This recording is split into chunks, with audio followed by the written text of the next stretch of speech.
Um, okay, yep, the Russian airstrike's big enough.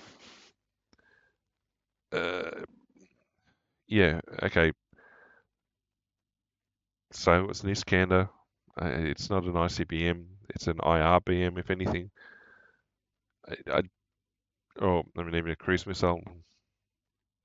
What's the?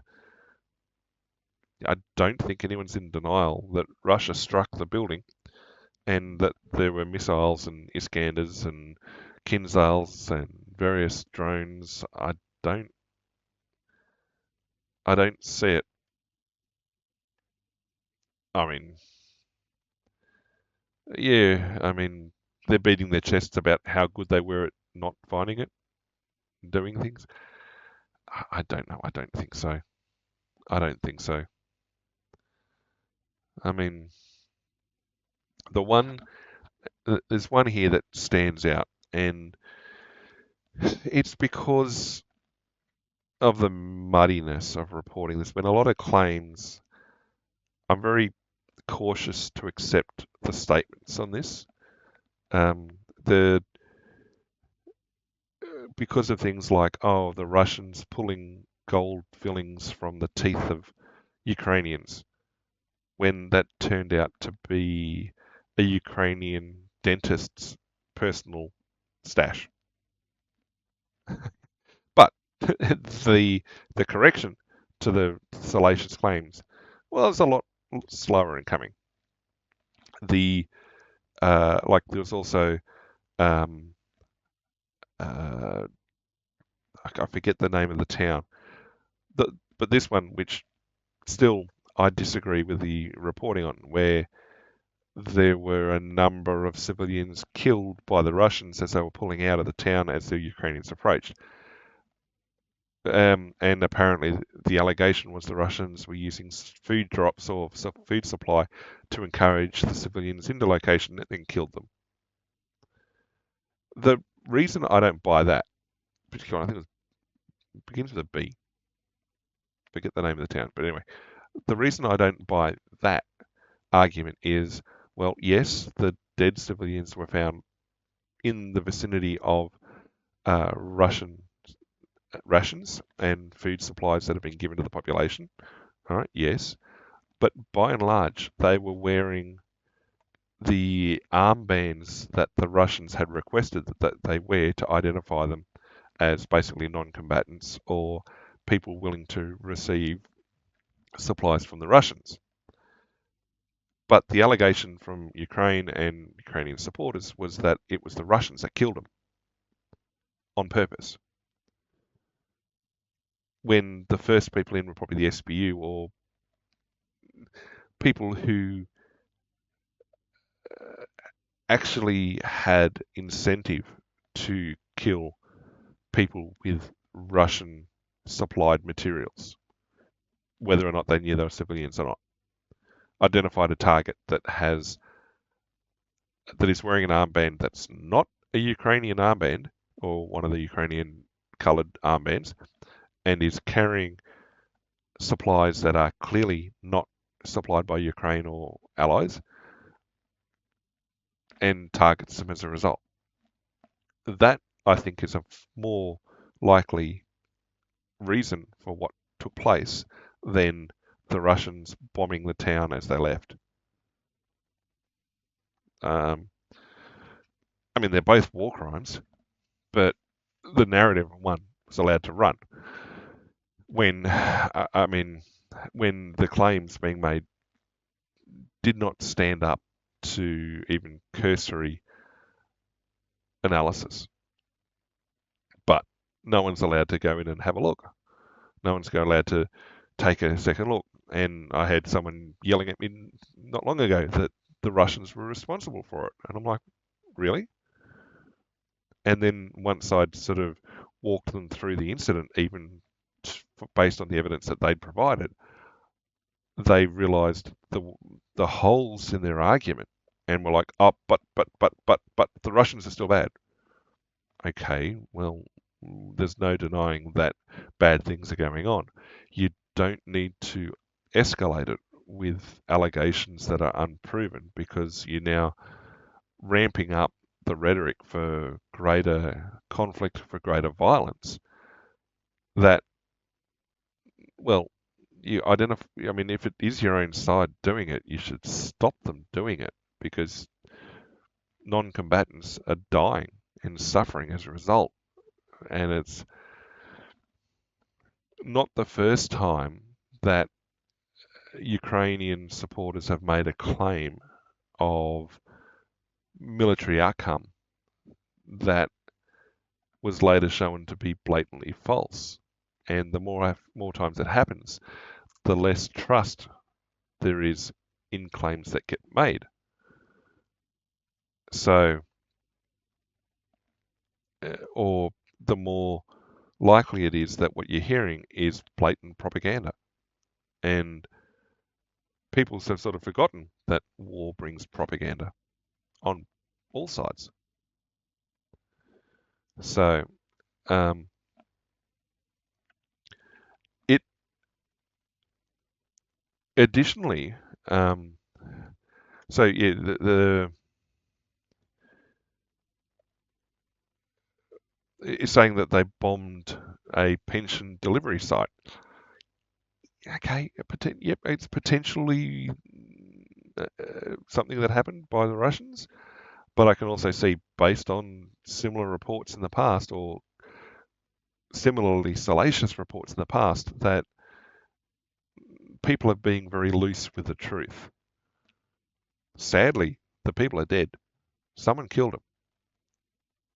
What I don't buy is the argument someone's giving me as to who killed them and why, because it falls apart often under analysis, under being tested.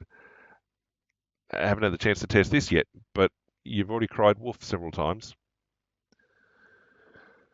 Yet, maybe not in this article, it's in one of the other articles. So they say that, okay, I think Reuters, or one of the wire services said, look, yeah, they've been unable to verify what took place. They've been given the images by one side, not been allowed to go and have a look, not been allowed to independently check or verify the incident. And so it's clearly been handed down through a single channel. And, well, a single source reporting is very rarely considered accurate. Sometimes it's the best you can get. I don't know. I don't know. I mean, they're pushing the narrative again. But funnily enough, the violent attack against a Ukrainian refugee in the US has attracted serious statements from many Ukrainian supporters, which has raised eyebrows around the place. Yeah, and I guess it's just sort of showing that all of Ukraine is within reach. I mean, I don't know why people didn't think. I mean, it's like people believe the rhetoric that was given about, oh no, the Russians can't do X or can't do Y. It's not like they've not had long-range capabilities. And in fact, part of the fear from these German viewers the other night was, oh no, Russia's going to come west. And it's like, okay, they've still got capabilities to do that at some point, not a problem. But if that was ever part of the grand plan during the invasion of Ukraine, it would have happened back in 2022 when the initial air defense system and, well, the initial military positioning was on a back foot. At no point during that initial phase were these long-range systems rolled out, and the capabilities were there. They just weren't being used, which to an outside observer would indicate the intent for a more limited set of objectives. And so we talk through the whole pathway from 2014, or even before 2014 about, but from 2014 on, about how Euromaidan kind of forced the hand of the political swing in Ukraine, which often swung pro-EU to pro-Russia, back and forth, back and forth. But the interpretation of pre-2014 Ukraine was that it was one of the most corrupt states in Europe, if it was considered part of Europe, and that there was a lot of human trafficking and other rather horrible things that came out of the nation, which by rights is only a relatively new nation, having achieved independence in the early 90s. And, well, yep, there's a lot of nations that were once part of the USSR or part firmly under the sphere of the USSR, who quite rightly have a well-entrenched dislike of Russia and its interests. And but what I was pointing out was the context of the Ukrainian people, that there are large sections of the Ukrainian population that see themselves more closely aligned with Russia than with Europe. Now, there's also a population within Ukraine that sees itself far more closely aligned with Europe than with Russia. And the whole point of Euromaidan was, hey, we're giving people their voice and allowing them to make a decision and force, well, a corrupt Russian-aligned leader out. And we went through how, yeah, okay, that's fine. Now, how much Euromaidan might have been influenced, shall we say, by Western interests, by certain Western interests. Yeah, probable. Euromaidan still happened. But then started talking about how almost immediately problems started. The idea of watching Ukrainian parliamentarians taking oaths of loyalty on the edge of the roof of the building, almost at gunpoint, it sort of raises the question: how much coercion was involved? What would happen if somebody had refused? Would they be pushed off the edge? What was to happen? There was still coverage of the violence and the deaths in the Union Hall in Odessa, where it seemed that the outcomes of Euromaidan weren't uniformly welcomed. There had been articles when Euromaidan was underway about how some of the shooting that had taken place by Ukrainian police / forces towards the Euromaidan protesters was actually a two-way shooting range. Yet those articles disappeared rather quickly because it didn't support the narrative at the time.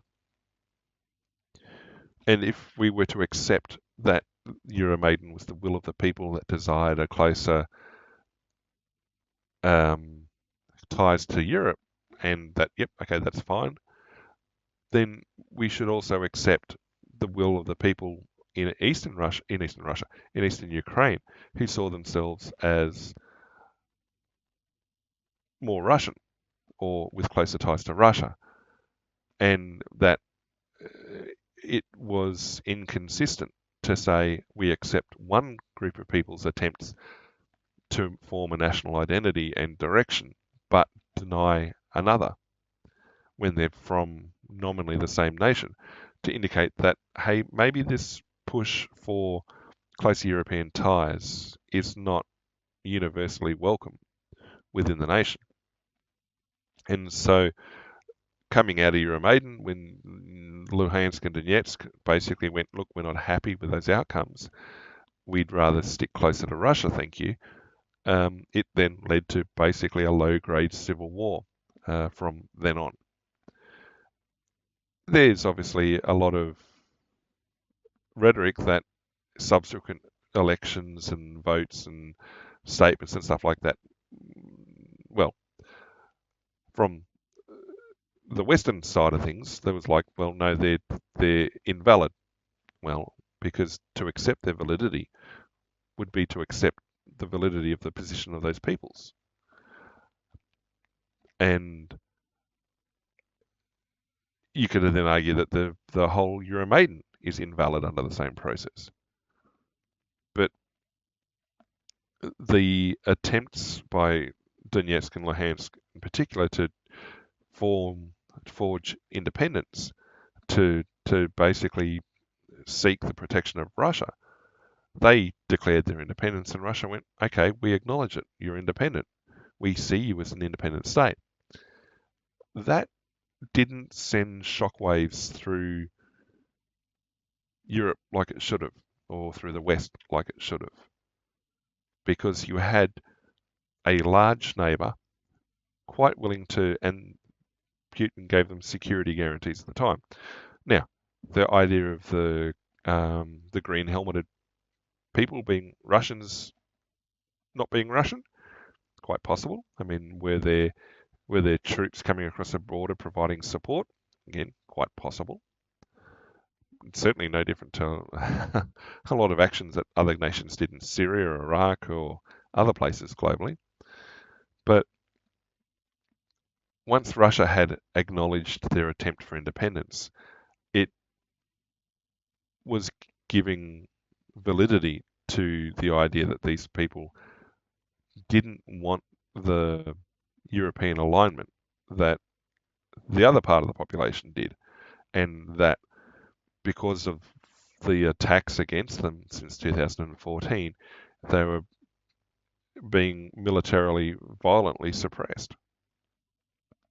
So it should have come as no surprise that Putin then developed his casus belli from basically the independence. Now, he'd been saying all along, look, stop picking on this Russian minority within, or majority of those regions. Stop picking on these regions that want to be more closely aligned with Russia. It took years before he got to the point of invasion. But it seemed like people more aligned with the Western focus of the rest of Ukraine was like, no, we'll never suffer consequences for what we're doing. Come 2022, Russia delivered those consequences. And whilst there was the initial feint towards Kiev and everything else, I'm still of the opinion that Russia has pretty much got the terrain it was after. It's got the regions of Ukraine that it had initially set out to occupy and provide defence to, and you look at what they've done since, how they've dug in and provided massive defence in depth, and how they've not since made a push across the plains to the Dnieper River or further on. It seems they've been quite content to sit tight. Now, how that is waved away by other people is, I know Russia's taken 1 million casualties. Well, if that's the truth, the standing strength of the Russian army / military, well, I think of all aspects of the Russian army at the start of the conflict was only 1 million people. So I'm to believe the argument, they want you to believe the argument that the entire strength at arms of the Russian army has been destroyed at least once over. Well, if that's the case, Zelensky should be dipping his toes in the Barents Sea, in the Bering Strait, because Russia should have nothing left to prevent a Ukrainian response. So that immediately should raise doubt about the accuracy of those figures. I mean, just straight observation of movement of the front line indicates that that's not the case. And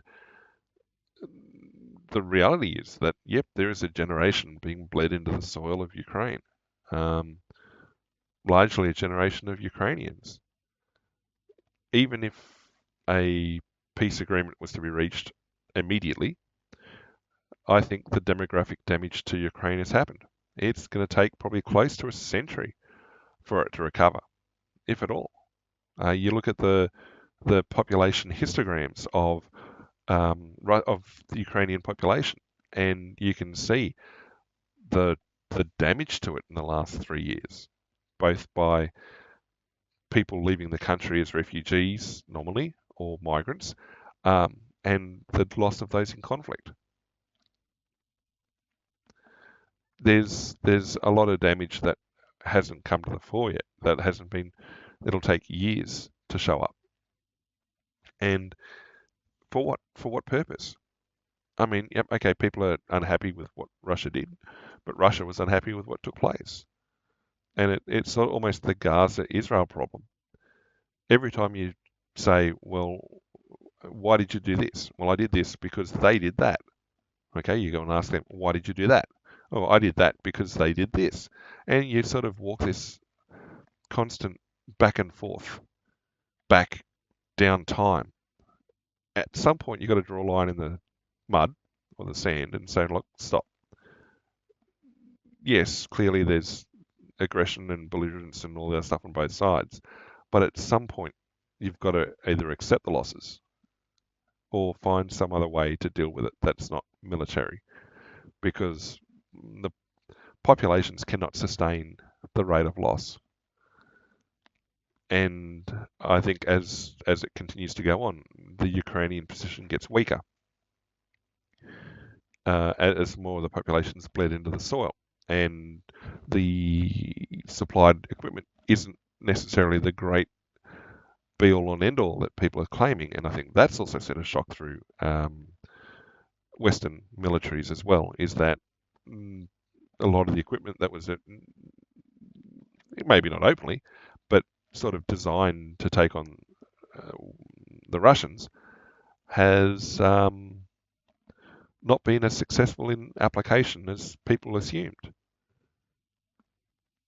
And that Russia has also achieved an odd objective of almost emptying the Western military supply and not supply lines, but supply systems.